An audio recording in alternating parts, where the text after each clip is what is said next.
last lesson we discussed how conservatism started gaining ground throughout Europe after the defeat of Napoleon in 1815.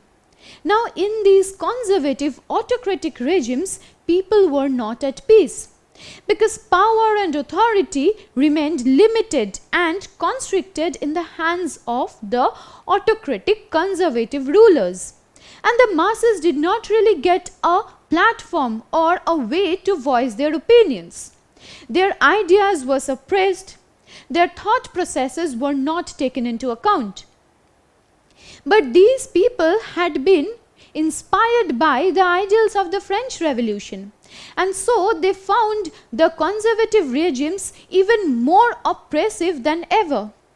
And they had taken it upon themselves to undo and overthrow these conservative regimes. Now, having discussed what conservatism was, in this lesson we will be focusing on how conservatism eventually paved the way for the breaking out of many revolutions throughout Europe. But who do you think played a very crucial role in spearheading these revolutions, in organizing people's ideas, in mobilizing the masses? Well, in this regard, the liberal nationalists came to the rescue. Who were these liberal nationalists? The liberal nationalists mostly belonged to the educated middle classes. On account of their education, on account of their enlightened nature, these people were mostly professionals, and these people also had access to wealth. And access to wealth and knowledge made these people members of the elite classes. Now, it were these educated middle class members, these elite middle class members, who were mostly professors, teachers, clerks, doctors, lawyers, or even members of the commercial middle classes, played a very crucial role in spreading the ideas of liberty, equality, fraternity, as well as the spirit of nationalism. Now, the uneducated, the poorer lot, did not really know how to study the books, how to study the philosophies. So, it were these people like the doctors, lawyers, merchants, clerks, learned people, shouldered the responsibility of spreading the liberal ideas, of spreading nationalist sentiments among the masses. Now, a first of its kind was the Greek War of Independence that broke out in 1821. Now, Greece was a part of a large empire that we will be coming to in a while. And people living in Greece were filled with anger and rebellious ideas against that empire. And so they kept on organizing proper movements so as to break free of that empire's clutches. And finally, the Greek War of Independence in 1821 was met with success. And the success of the Greek War of Independence of 1821 mobilized nationalist feelings among the educated classes across Europe. So, along with the initiation or the access to education and knowledge, these educated people throughout Europe now saw how the Greeks were able to achieve their independence, how they became successful in the Greek War of Independence of 1821, and so they were also inspired to wage their subsequent revolutions for the cause of their own independence. Now, let us briefly talk about the geographical and the political position of Greece. Greece had been a part of the Ottoman Empire since the 15th century. Now, the Ottoman Empire was a huge empire that spanned across the continents of Europe, Asia, and Africa. And the Ottoman Empire was a Muslim-ruled empire, and Greece was a part of this Ottoman Empire since the 15th century. When the Greek nationalists were fighting their war for attaining independence from the Ottoman Empire, they continued to receive huge amount of support from other people. Why is it so? This is because other West European countries as well as other Greeks who were living in exile saw that these Greek nationalists were fighting against Muslim domination. Now this Ottoman Empire was a place where Greece did not really belong to. In the lesson that introduced us to the ideas of kingdom and nation, we learned that these empires were very huge in extent. And in these empires, people of different ethnicities used to live together. And more often than not, people of various communities, various ethnicities did not identify with or relate to the empire as a whole. And the case was similar for Greece as well. Greece was predominantly a Christian state, and Greece did not really feel a part of this huge Muslim dominated empire. And so when the nationalists were fighting the Greek Revolution or the Greek War of Independence of 1821, they received huge amount of support from other Greeks who were living in exile in different parts of Europe as well as the Western European nations. During this time, young men from all over Europe started joining the revolution in Greece. They saw that the Greek revolutionists were actually taking forward the ideas of liberty, equality and fraternity. Now these young men were also infused with the spirit of nationalism. They did not want to remain under any kind of domination, under any kind of control. And so they could relate with the aspirations of the Greek nationalists, which is why they joined the revolution in Greece. And simultaneously, funds and supplies kept on trickling from many countries throughout the world.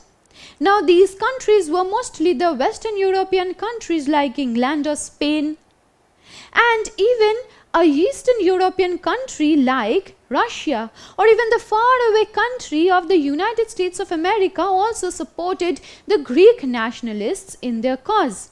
And various Greek committees were set up in these countries. And through these Greek committees, now Greece continued to receive funds and supplies so that it could prolong its fight, so that it could achieve its independence from the Ottoman Empire. So, this Greek War of Independence of 1821 was not just a political fight against the Ottoman Empire. Now, poets and artists from different parts of Europe saw Greece as the cradle of European civilization, because the Greek civilization was many hundreds and thousands of years old. And it was at this point that many poets and artists now started emphasizing how old this Greek civilization was. So it was very crucial to help it preserve its culture, help it preserve its rich history and legacy. Now, under the domination of a Muslim empire, which was the Ottoman Empire, the Greeks did not really get to emphasize or bask in the glory of their past, bask in the glory of their history, which is why this Greek War of Independence was seen as even more crucial by several artists and poets in Europe. In this regard, mention must be made of Lord Byron, who was an English romantic poet. Now, Lord Byron helped organize fund for the cause of the Greek Revolution. At the same time, he later on even went to fight in the war. What we see here is an illustration of how the Greeks were receiving Lord Byron. So, many poets and artists like Lord Byron supported the Greek nationalists. And it was finally after 11 long years of struggle, the Treaty of Constantinople of 1832 now recognized Greece as an independent nation. So can you understand how the entire system of Greece, or rather how the entire political system in Europe was undergoing major changes during this time? We learned that the French Revolution was the fountainhead or the point of origin of this entire idea of waging revolutions against the tyrannical, autocratic, very powerful, dominating governments. And so, the Greek War of Independence of 1821 was the first of its kind. In fact, it had actually laid the path on which many subsequent revolutions were waged. And after 11 long years, Greece was now recognized as an independent nation through the Treaty of Constantinople of 1832.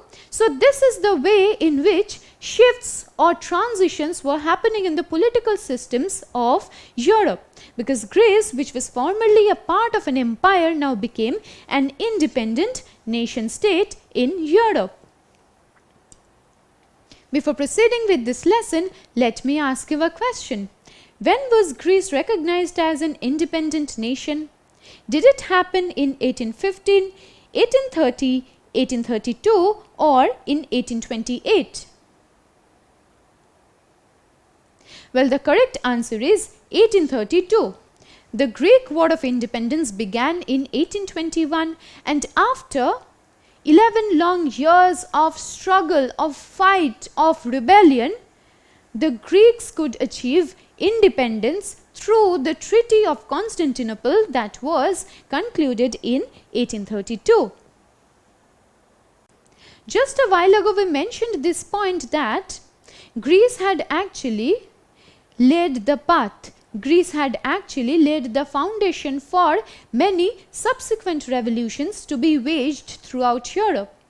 And it was France that followed the lead of Greece through the July Revolution of 1830. Now, after the defeat of Napoleon in 1815, the Bourbon dynasty was once again restored to power in France. And autocratic rule, conservative rule once again gained ground in France. But it was after the July Revolution of 1830 that constitutional monarchy was set up in France by removing the autocratic Bourbon rule. So in France, now the Bourbon rule ceased to exist, and what came into place was a constitutional monarchy. Now in a constitutional monarchy, though the monarch remains the head of the state, ultimate power rests at the hand of the people. Ultimate power lies with the constitution. So the monarch's power is almost nullified in a constitutional monarchy. And France also played a very crucial role in inspiring many other countries and many other revolutions subsequently. When this constitutional monarchy was established in France, Louis Philippe became the new head of the government. The foreign minister of the Austrian Empire, Metternich, had rightly observed at one point of time that when France sneezes, the rest of the Europe catches cold. Well, here we can see that inspired by the July Revolution of 1830 in France, now Belgium broke away from the United Kingdom of Netherlands in October 1830. So Belgium was a part of the United Kingdom of Netherlands. And now Brussels saw that it should also follow the lead of the July Revolution of 1830. So the erstwhile political systems were disintegrating throughout Europe after this one success of the Greek War of Independence as well as the July Revolution of 1830 in France. With this, we come to an end of our discussion on the age of revolutions that began in Europe from around 1830. We learned that after the defeat of Napoleon, conservatism once again gained ground and power throughout Europe. And the masses who were inspired and infused with democratic ideas, with liberal ideas, with nationalistic sentiments, now saw that they should no longer remain silent at the face of oppression meted out to them by the autocratic rules. And so they formed their own secret societies, they formed their own organizations in order to mobilize themselves and fight revolutions against the empires. We began with the Greek War of Independence of 1821 that was fought for freedom from the Ottoman Empire. Greece was recognized as an independent nation in the year 1832. Now, through the July Revolution of 1830, the Bourbon rule was also overthrown. And we also learned how Belgium also broke away from the United Kingdom of Netherlands in October 1830. So the political atmosphere in Europe was charged at this point of time. All the people required was an ignition, was just a spark to break out in rebellion and hanker for their freedom.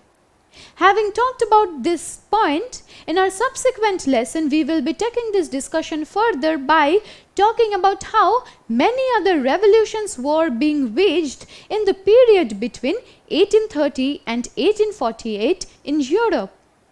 Don't forget to subscribe to our channel and hit the bell icon. You can also register for free at DeltaStep.com or download the DeltaStep app to learn one-to-one with our amazing teachers or to get access to all our 5,000 plus amazing videos as per your school syllabus. Master each topic with our adaptive practice technology. Get million plus questions with step-by-step solutions and unlimited mock tests. Get all your doubts resolved instantly. Learn via games and win amazing prizes like PlayStations and iPads. So at DeltaStep, learning is not just fun and easy, it's rewarding too. So register for free now.